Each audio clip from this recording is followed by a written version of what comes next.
ঊর্ধ্বে হলো ইমান। তো ইমানের সাথে সম্পৃক্ত শব্দ বিসমিল্লাহ, ইমানের সাথে সম্পৃক্ত শব্দ সুবহানাল্লাহ। আমি আল্লাহর ওয়াস্তে হাত জোর করে বলছি আমার ভাইদেরকে, আর একজন আমার ভিডিও যারা দেখছেন, একজন মানুষও এই ভয়ঙ্কর ইমান বিধ্বংসী কন্টেন্ট বানাবেন না।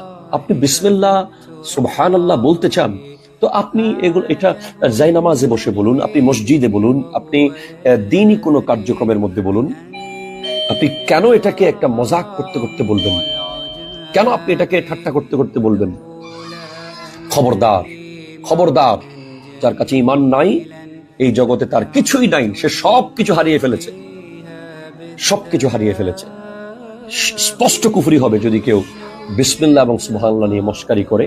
কোথাকার কোন জাহেল মূর্খ, কোথাকার কোন বর্বর, কোথাকার কোন আউল বাউল ফাউল হাত দেখেছে, এটা জন্য আমাদের সবাইকে দেখতে হবে।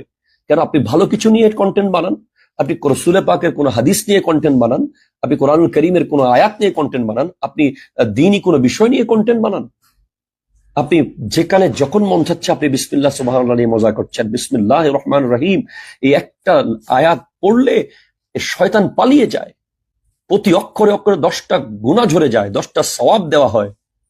সুবহানাল্লাহ, এটা অর্থ কি? আল্লাহ পুত পবিত্র, আল্লাহ মহান, আল্লাহ আজিমুশ শান।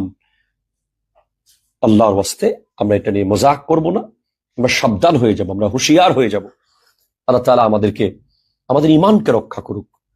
আল্লাহ তাআলা আমাদেরকে ঈমান নিয়ে ইন্তেকাল করার তৌফিক দান করুক, ঈমান নিয়ে মৃত্যুবরণ করার তৌফিক দান করুক।